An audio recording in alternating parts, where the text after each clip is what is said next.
Welcome, welcome. We're going to give it a couple of more minutes as we have a few more people that are joining. So I appreciate your patience.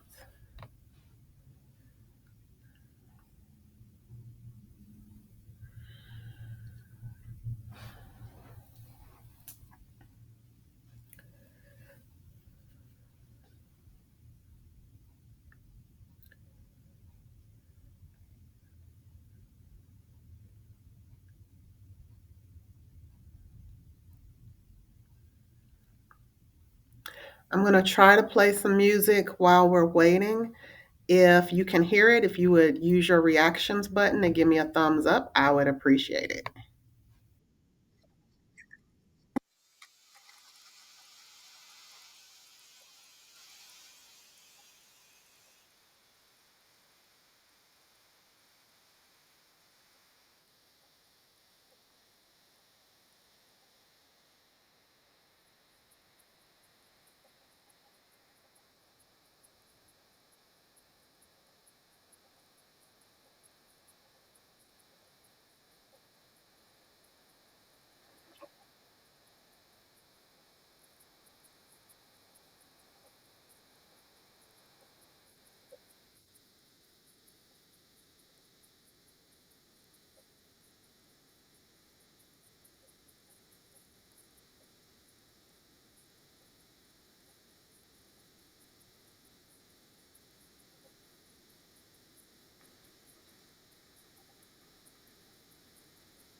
All right. We're going to go ahead and get started. I appreciate you guys being here. Like I said, this is a new feature with LinkedIn, and I'm so excited to try it out. I love this radio feel, and I am looking forward to being able to have an interactive conversation with you guys. So, I'm going to introduce myself. My name is Monique Knight. I am the CEO and founder of Comprehensive Family Care. We're a group practice with about 15 clinicians, and many of us are virtual or we have an office in the Stonecrest, Georgia area. We service about 500 clients, ranging from 2 to 82, and we are a collective of therapists that collaborate to offer the best level of services that we possibly can. I'm really proud of our team. We have a group of amazing therapists and offer individual, couples, family, and group therapy services. I am also the developer of Therify.com. It is an interactive um, media portal for therapists and clients to connect. I encourage all of you that are in the therapy field to register for a free trial, and I would love to hear your feedback on it. The website is Therify, TherIPhy.com, and um, we are beta testing that right now. It's kind of like social media that only a client and a therapist sees, so that you can communicate with your therapist in the same privately in the same ways that you communicate through social media. I'm getting really great feedback from it. It's still a little bit of a work in process, but like I said, I would love your feedback on it. And there's a free trial available to anybody that's here today. Um, I also offer several continuing education courses for people in the helping fields. You can find information on those at comprehensivefamilycare.org. Of course, I'm a clinical supervisor, and I'm a certified professional counselor supervisor in the state of Georgia. I offer a comprehensive supervision package where clients can get everything they need in terms of supervision for $9.99 a year. Um, Many of my colleagues keep telling me that I'm underpriced, but my goal is to support those that are trying to make a way in this field, and that can be very expensive. So that package is kind of a, a entry point that seems to be comfortable for many new therapists. And then I also offer professional coaching. So if you are a therapist or you are a clinician in physical therapy or BCBA or speech pathologist, and you want some help in starting a practice, or you're looking to open a group practice, or you're looking for ways to grow your counseling business, I offer some professional coaching services. So that's a little bit about me personally. I've been in this field about 20 years, so I bring all of that background to my work with clients or with other professionals. But today I really wanted to talk about um, how we are starting to change the way that we understand the Black family experience.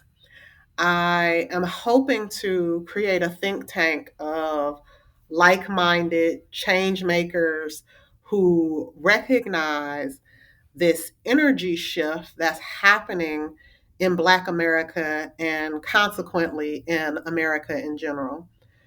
And we are seeing this cultural shift, especially through the pandemic and the reactions to the George Floyd murder and the um, things that are transpiring just in our environment, even the changes that are happening with our democracy after January 6th. There is a shift that's happening in our country and our collective culture. And many of those things are reminiscent to me of the civil rights movement and these major cultural shifts that happen in our country. And we, especially in the mental health field, are at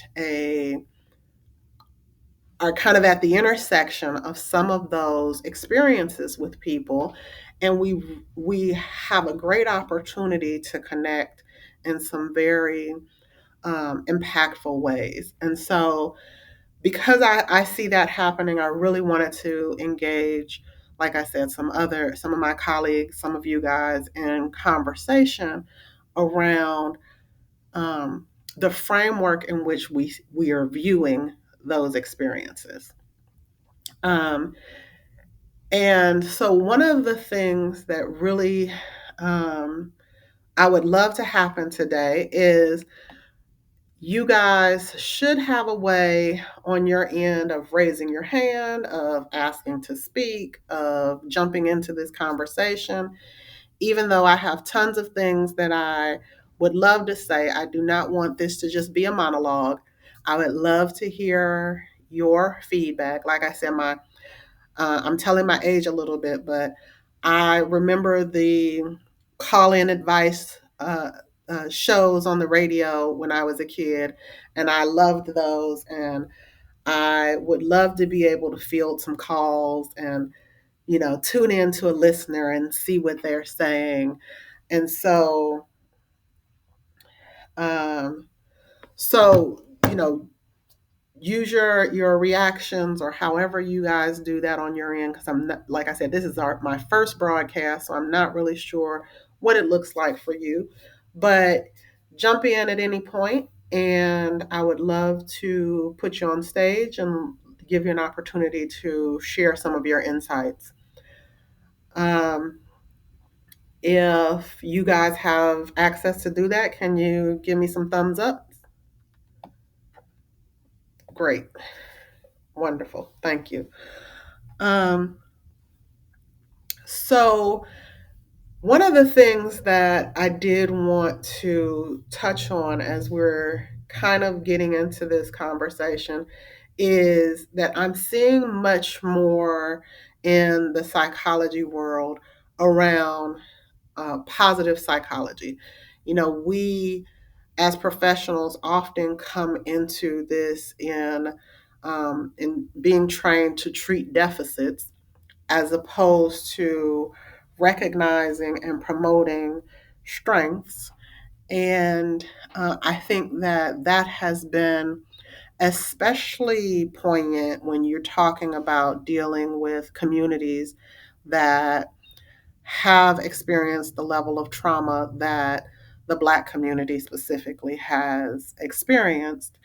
And the level of resilience that the Black family has shown, I think, is often undercredited. The traumas of historical racism, the traumas of the diasporic experience, the economic, the housing, the financial challenges that Black families systemically have been forced to endure, um, have been horrific. We're having lots of conversations right now around these traumatic experiences and different groups and how they reacted to them and what the appropriate response might have been or still is. And I want to uh, point out how, even through the levels of atrocities that Black families have experienced, they have continued to thrive and remain intact for in most of our communities. Now, I know that that's going to be met with some side eye glances and some uh, evidence of poor marriages or single parent households, or um, there being fewer fathers in the home. And I will definitely come back to that in a moment. But I want to talk specifically about what resilience really is, right? And so resilience is the capacity to recover and recover quickly from difficulties, right? And I think that's been a hallmark of the African experience in this country is that, you know, Black folks will joke about how mothers would give birth in the field, strap the baby to their back, and go right back to work. That's an example of resilience. Um, there's a scientific, more scientific definition of resilience as the ability of an object to spring back to its original shape. And I'm getting a message that my microphone is going in and out. Is that generally been, is that how everyone is experiencing me? Okay. Um, but I'll try to be still. And, but thank you, Shantae, for pointing that out. Um, but that the resilience is an ability for an object to spring back to its original shape and having that elasticity. And that's been an especially um, interesting point for me. I do a lot of research around the ability for people who have been displaced in the diaspora to maintain their cultural connections. And that elasticity is has been uh, shown to prevail even through the disconnection from historical data. And when I say that, I'm talking about kind of the epigenetic transfer of cultural connection, is that we literally carry the uh, in our genes some connections with our place of origin. And so when we talk about resilience, our ability to spring back to that, we see that more and more in the ways in which Black families function and in the way in which the culture shifts. Mary, you wanted to jump in and say something?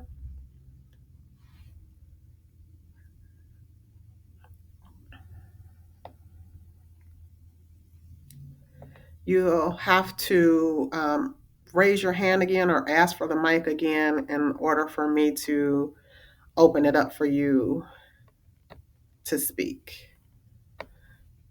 Go ahead.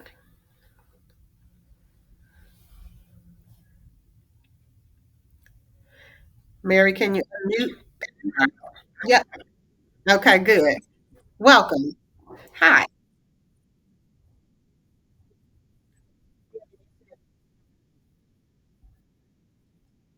Yes.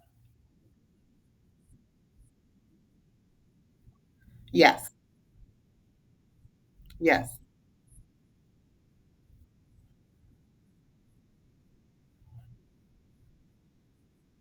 Hmm. Okay. So,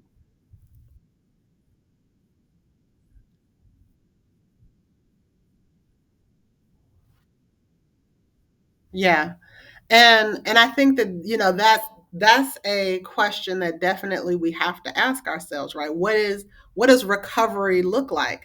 And what does, when we talk about resilience, we're talking about the ability to create coping strategies for our current environment. And even though, yes, there continue to be challenges and there continue to be uh, wounds from the trauma that we experience, I do believe that, yes, we thrive and we have bounced back. And I'll give you some examples of that, right? When we talk about thriving, right, we can talk about that in terms of uh, financial resources, which continue to grow in the Black family. We can talk about that in terms of student success, which, even though there are going to be there's lots of media influencers who are going to say otherwise, Black children are reading at higher levels than they did 30 years ago. There's there may be more Black children that are born out of wedlock, but I challenge the idea that these are single parents.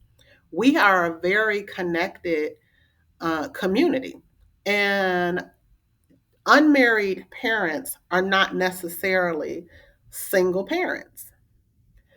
Just because a couple is not married does not mean that there's uh, there's a woman leading a household with no support at all. Um, and when I think about bouncing back, I think about, bouncing back to our original West African origins. There is a huge push in Black therapy towards tantra and energy practices. There is an increase in our community of our acceptance of things like sound therapy and these other African based practices. We hear this conversation that's going on right now about the connection with the Israelite community and African people. You, it became very popular for you to hear someone say Ace and or Ashe, that return to Yoruba religious traditions, our increased interest in plant medicine. I see all of those things as bouncing back to our diasporic origins.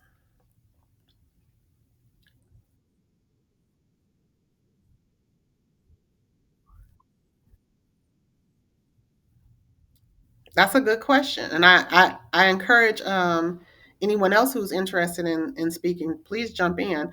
But I think that those are strategies that literally create healing for us.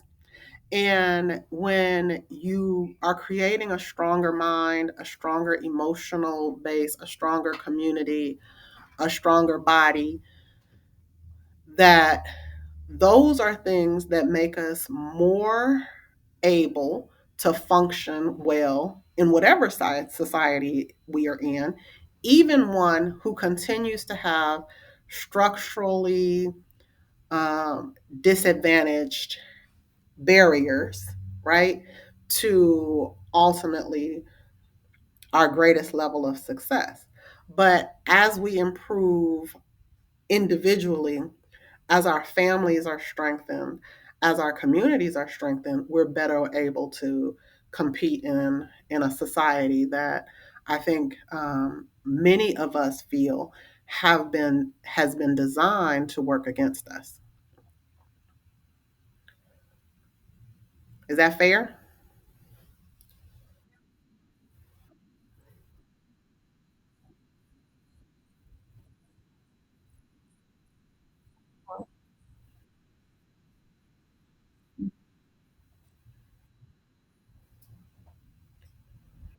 Yeah, yeah,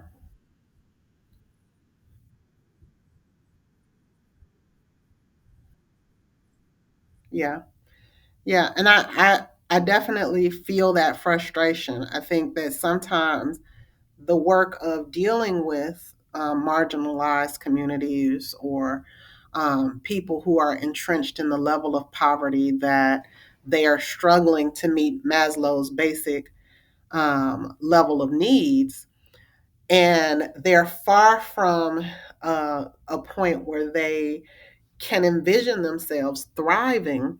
Is it often feels like you're trying to empty the ocean with a teacup, and that becomes the view that is applied to all Black families, because that's the area of most need and it becomes the most visible for our communities. But that's a small fraction of um, our collective experience, and we're only a few generations out of the sharecropping South. And for us to even be in a place where we're having the level of success that many Black families experience, I think is an example of thriving. Yes, there's work to be done. Yes, there is more than we need to achieve and want to achieve as Black families. Yes, it would be great if every good Black woman had a good Black man. But that doesn't mean no progress has happened and that there is not thriving happening. Prasanna, I am trying to give you the mic, but it seems to not want to let me do that. Let's see what the challenge is.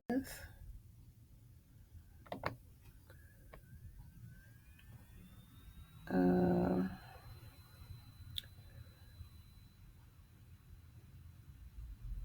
okay, Mr. Okay, there you both are. Prasanna, you want to jump in?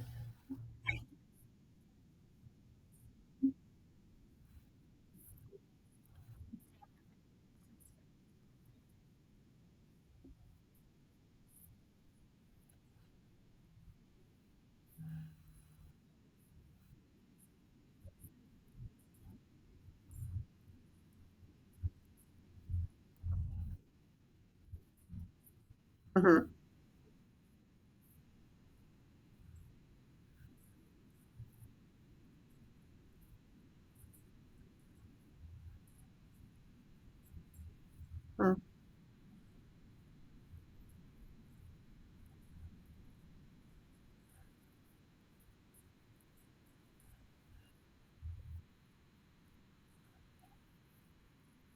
Mm-hmm.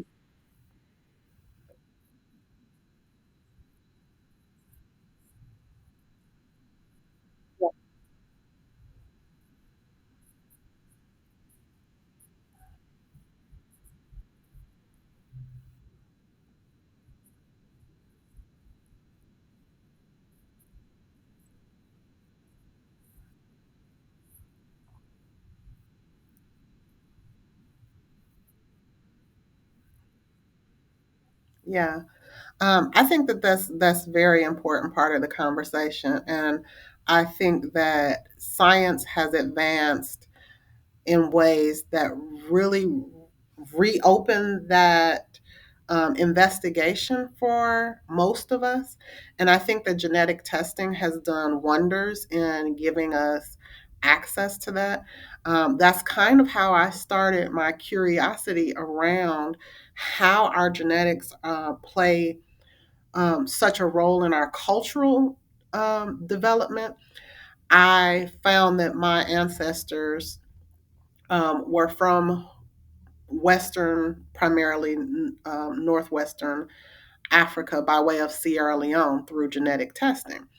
And as I researched that culture, I realized that there were so many similarities to things that come natural to me, the kind of music I like, the way I'm shaped, the kind of food I like, the allergies I have. All of those things were just so similar. And it really pushed me to look at, has my history been erased, or is it just now in a language where I can't read it? And when I say it like that, I mean it's still there. I just don't know necessarily how to access that information in ways that may seem, you know, like I'm reading a book, right? I can't maybe access that information in that same way, but it's still in me, right? When I hear the drumming of that community, I'm calmed, I'm excited, I'm happy, right? Naturally. Now, yeah, sometimes it's remixed into a version of that drum beat that I hear here in America, but my connection to those drums is inherent. And I think that that's a good way to start. And I also don't want to necessarily discount the importance of um, our white background. My my great grandfather was Scottish. He married my great grandmother, um, even though she was a dark skinned black woman, and this was in the uh, 1910s. They got married around 1914, I think it was. Um, Started having children in 1918. Okay, and this man was experienced huge amounts of race-based trauma as a white man. And I think that this conversation is not just a conversation for black people. This is a conversation about American history, and um, we have to understand that the trauma that has been inflicted because of racism has been afflicted on people across the board in this country. And it's important that that history is a part of the conversation, or this country can't heal collectively. Mr. Sean, you are on the stage. If you would like to jump in, we'd appreciate it.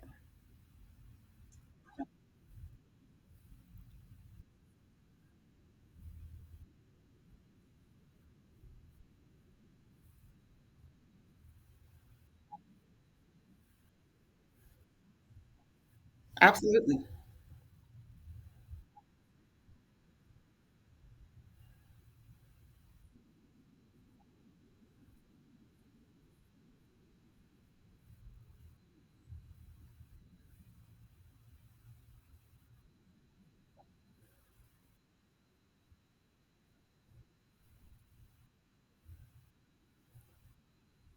Mm-hmm.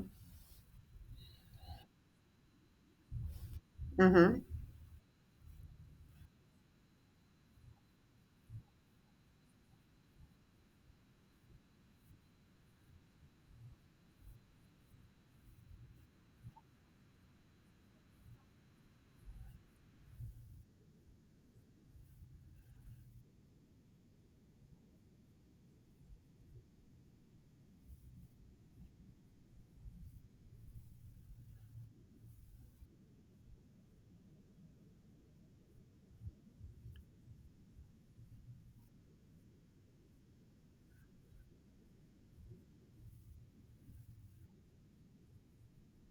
Mm-hmm. Mm-hmm. Right.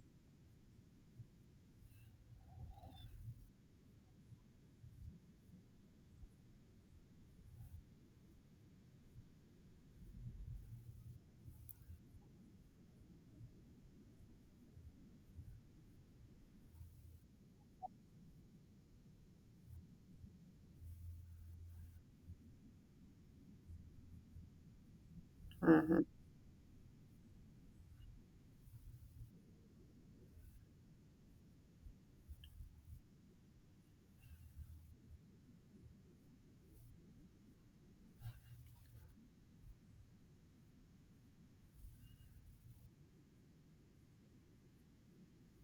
Right.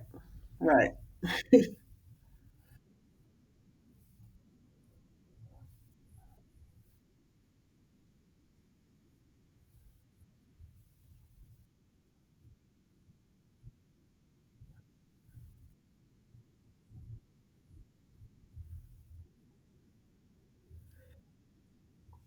Yeah. So you're saying that you feel like we should be encouraging more conversation across racial lines?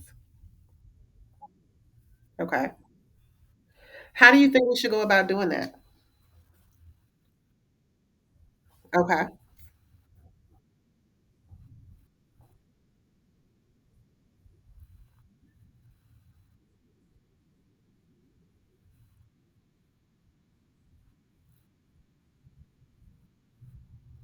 Yeah.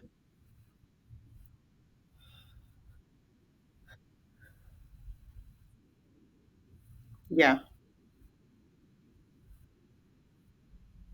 Yeah.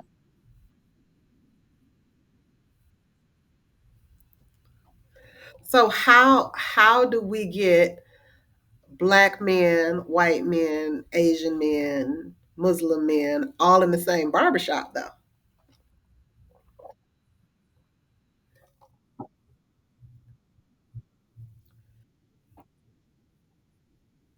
Okay.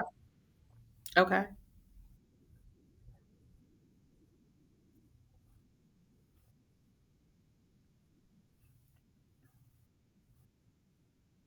Yeah.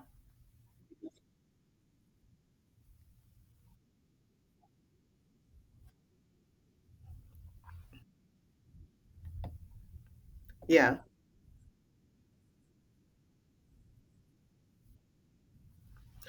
Yeah.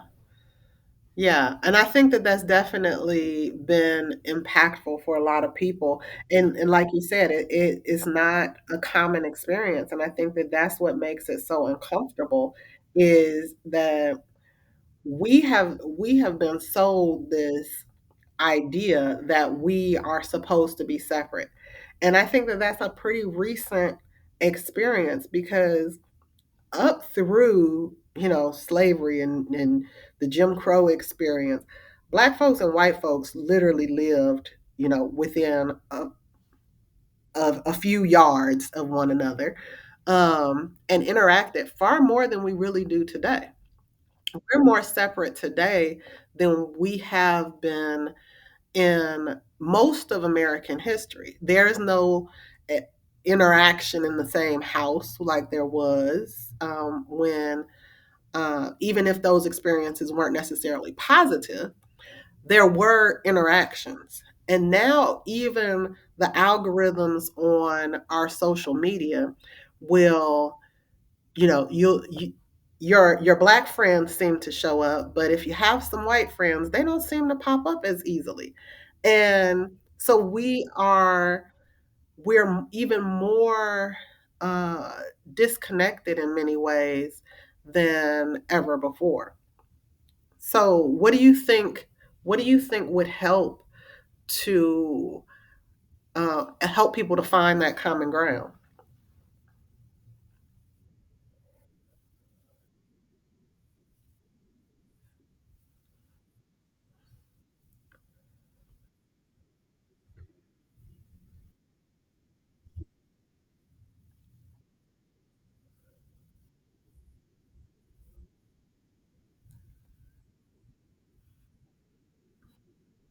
Yeah,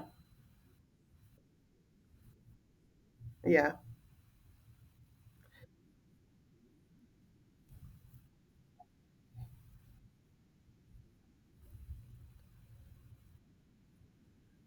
yeah,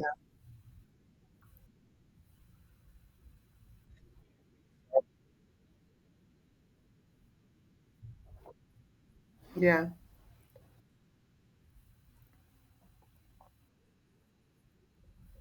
yeah, yeah.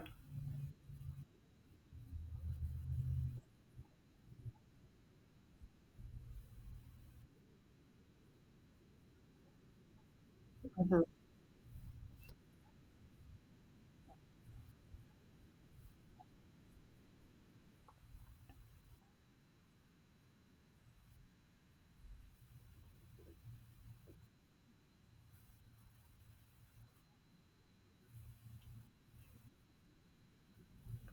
Absolutely. It's funny you mentioned that one of the assignments that we had in our master's program, and I don't know if how many of you other folks on here are mental health professionals, but you have to take a course where you are testing out your cultural competence, your ability to interact and work with folks across different cultures, and you have to have an experience with a culture that you don't particularly um, have a lot of knowledge or even comfort with. And, a straight man going to a gay bar or a woman going to who's not into sports going into it and having a conversation with men in a barbershop, something like that. So being out of your comfort zone, and it was often for most of us the first time that we had purposely put ourselves in those kinds of situations, and I think that that's hugely important for a better understanding of not just others but also of yourself and what your biases are. And I think there's an implicit bias test that Harvard offers, and you guys can access it for free if you Google Harvard implicit bias test. I think it gives you a great opportunity to consider for yourself, what are your biases? Are you prejudiced against people based on the color of their skin or their nationality or their age or their weight or their sexual orientation? And being able to have more self-awareness, I think, is hugely important.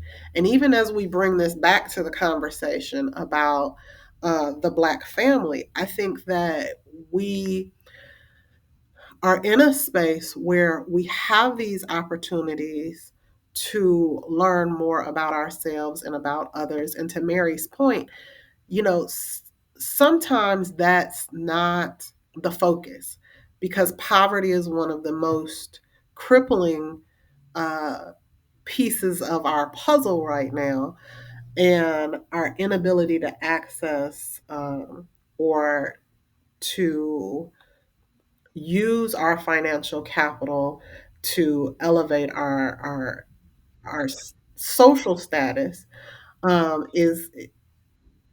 is being able to accept our own ignorance of our on ourselves and of others is a challenge that I think that Americans in general need to deal with. You know, we're a very arrogant society, and that has not escaped the experience of the Black family, because we are, you know, at this point, we are fundamentally Americans.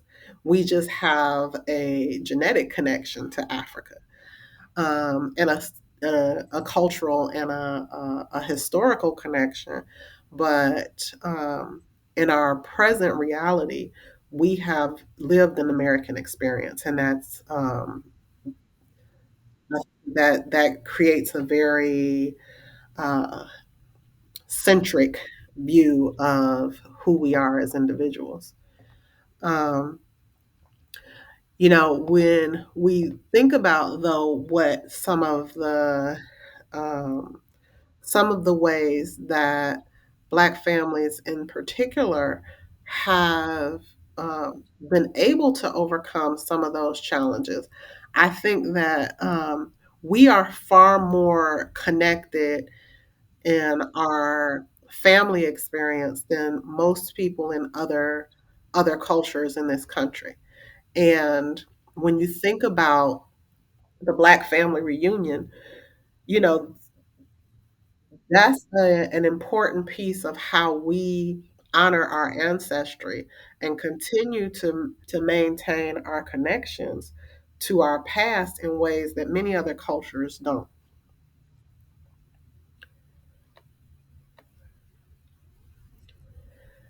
So, there are lots of strategies that we're currently using to reinforce that resilience and to, you know, really kind of enhance uh,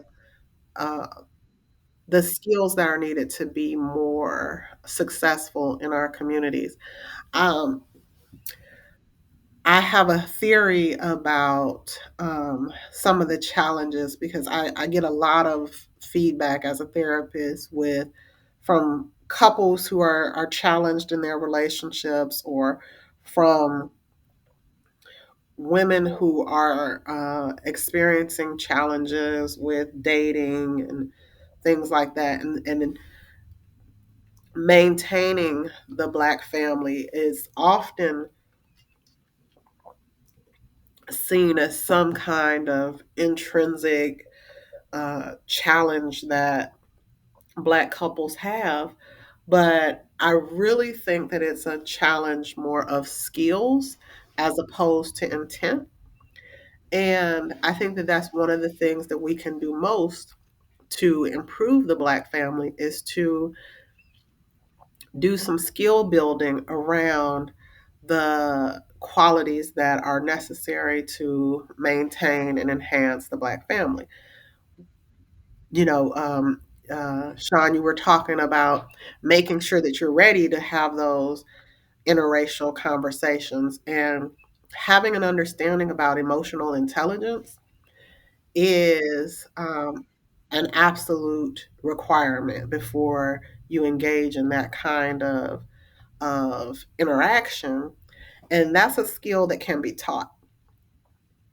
And I think that there's a lot of opportunity to educate people about what does it mean to be emotionally intelligent? What are some realistic coping skills that we can use to manage the um, emotional damage that has occurred based on the trauma that our communities have experienced? And those aren't necessarily things that are a part of our educational system. And we have to have some structures in place to inf- to introduce and reinforce those skills in our young people.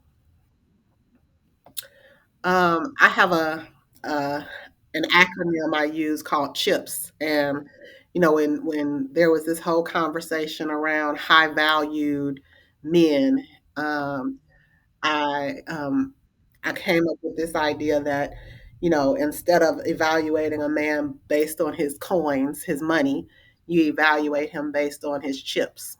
And CHIPS stands for communication skills, his ability to be honest, his ability to understand and be comfortable with intimacy, his ability to be present in a room. This is the old school, and I know that they don't have this stuff in school anymore, but back in my day, they had debate team and drama club, and you had to be able to stand in front of a room and give a speech. And they've gotten rid of a lot of these kinds of things in school now to focus on being able to do math with pictures and uh, all of this other new wave math that's going on.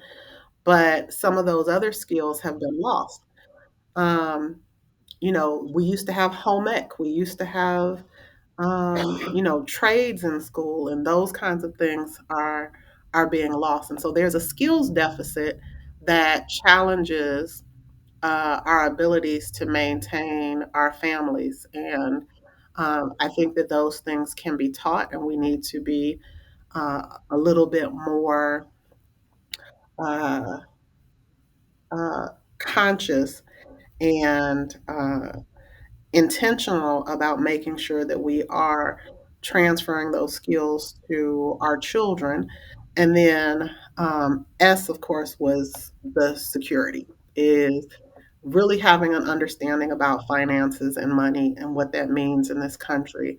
And that's not something that's taught anymore either. For all of the fancy math, most kids you know, don't know what the stock market is, or how to balance a checkbook, or what a check even is. So those kinds of skills are necessary in order for us to truly restore um, the level of Black family resilience that Mary was um, is frustrated hasn't been demonstrated. What do you guys think? Sean, I think you're unmuted. You want to jump in, or ah, yeah.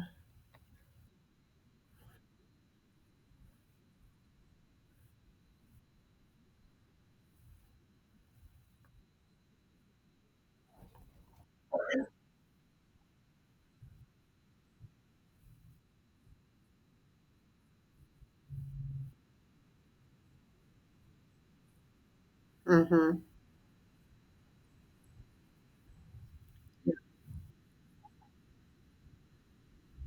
Yeah. Yeah.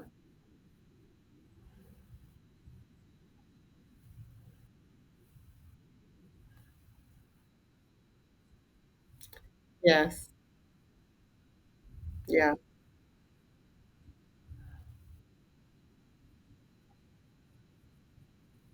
Yeah.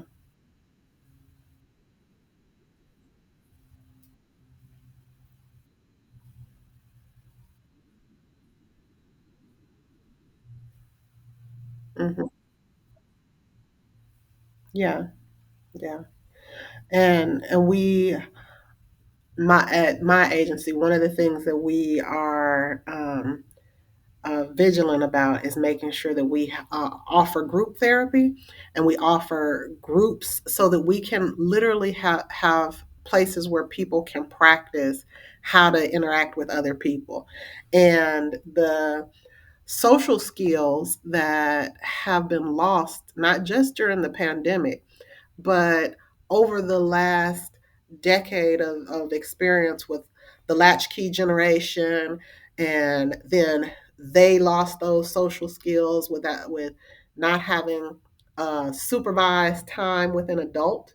I'm part of that generation. I remember the days where, kids walked home at 3 o'clock and mom or dad didn't get there until 5ish, and that was the norm. And then they created video games to keep us busy. And so there's been a systematic loss of social skills over the last, you know, 40 or 50 years. And we have to create some structures in order to re educate not just the children, but the 40-year-olds who came out of that and were never taught to manage that reality. How do you have a conversation with somebody? How do I prepare myself for a conversation with someone who's sitting right next to me, let alone someone who is of another ethnic group or another cultural background? Um, and so those things I think uh, are issues in our nation in general, because that has been a national trend. But I think, of course, when national trends hit, and especially when there's an economic component, they hit our communities the hardest, because when both parents are required to work because things cost money, that's going to happen more so in low income households. When childcare costs go up, retirement ages are pushed back, those things disproportionately affect Black communities. And we have to come up with some structures to re educate our community on those lost skills. And so that's why this kind of platform for me is super important, because I really would love to have interaction from a group of folks who are ready to say, okay, yeah, we agree with you. We're getting on that soapbox with you, and we want to come up with some strategies and some programs that can have a real impact on teaching that skill basis, and we can figure out how do we create those deliver that education, deliver that curriculum in places where it can be most impactful. And so as we're wrapping up today, I hope that you guys will um, share your email address in the chat with me. I would love to stay connected.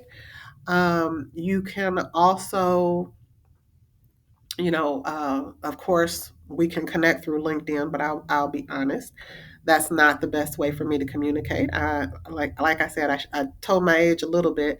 I used to listen to the radio, and it was a separate box, not attached to my phone or my car.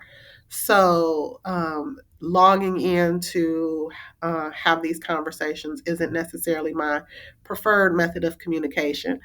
But so sharing your email address or your contact information through the chat would be awesome. I would love to uh, something to you guys, maybe a copy of my book, maybe a free subscription to Therify, just to show my appreciation to you guys for coming out today and participating.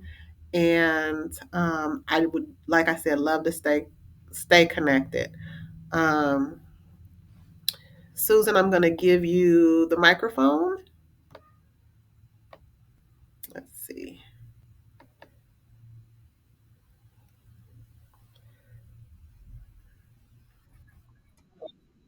Yes, I can hear you.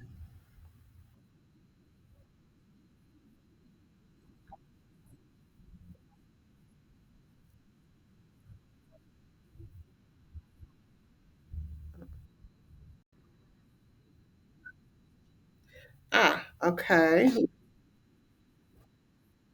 Okay.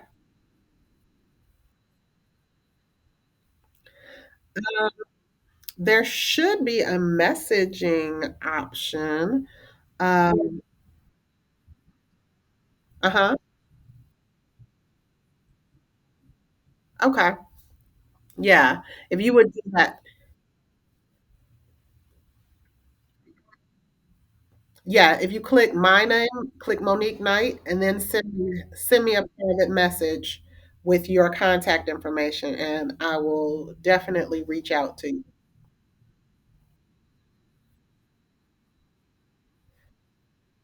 No problem. Thank you. Yes.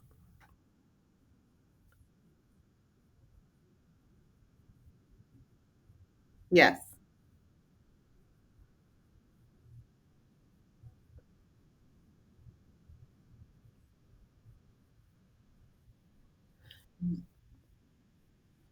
Absolutely. I think, well, I'm a therapist. So I think that what Sean said is kind of the first step, is that we all need to figure out what our triggers are for our own traumas, and to start processing those, right? Is that we have to start with figuring out, what am I carrying that I don't need? And because once you've, you know, in as Erica Badu would say, once you release some of that baggage, then you can pick up some of these skills, right?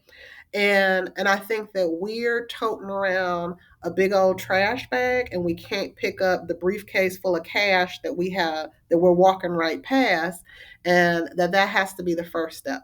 So absolutely, of course, I believe in therapy first.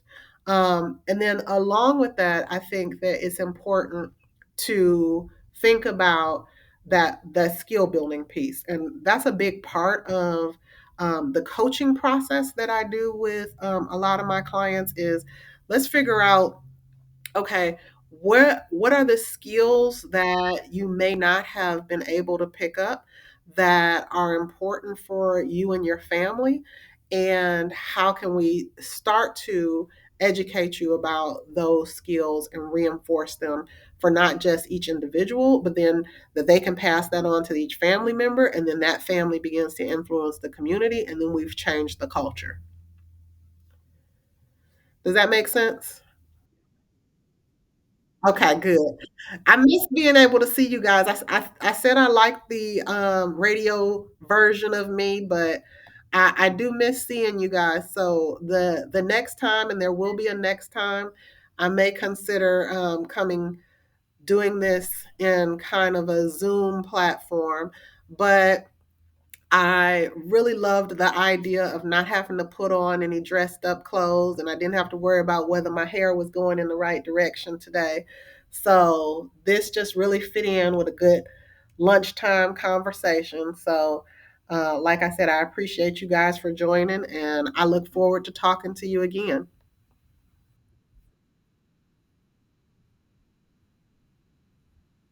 Look, I'm a black girl. I can't do that. We can't show up in spaces just any old way. My husband would have a fit if I came on here with a bonnet on. Yes, yes. Well, I appreciate that. Look, um, but again, like I said, thank you guys. I'm gonna try and play my music again because I couldn't tell if you guys could hear it the first time. If you can hear it, give me a thumbs up. If you can't hear it, I won't see any response, and I'll know y'all just or either you just didn't feel it, and I don't need to play it again. But I'm gonna try and play it one more time. And like I said, thank you. I will see you next.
Bye, Mary. Thank you.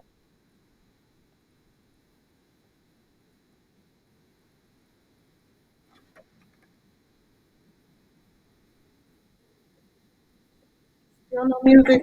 I'm trying some other stuff. Let's see.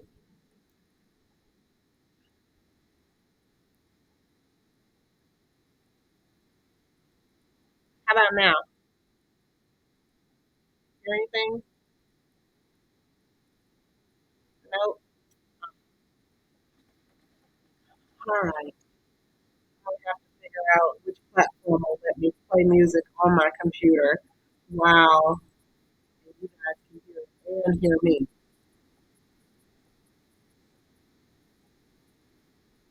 Oh, okay. Okay.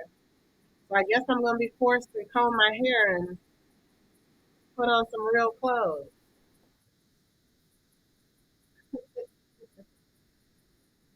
Yeah. Well, that's what I'm playing my African drum meditation, but I will just have to share that with you guys separately.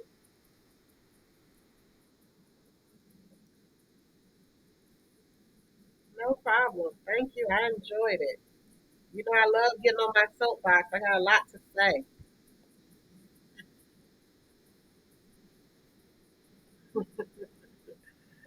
Look, that requires not only putting on clothes, but then you got to drive across town. Look, look, I got allergic to that during the pandemic, but for you, I will do it.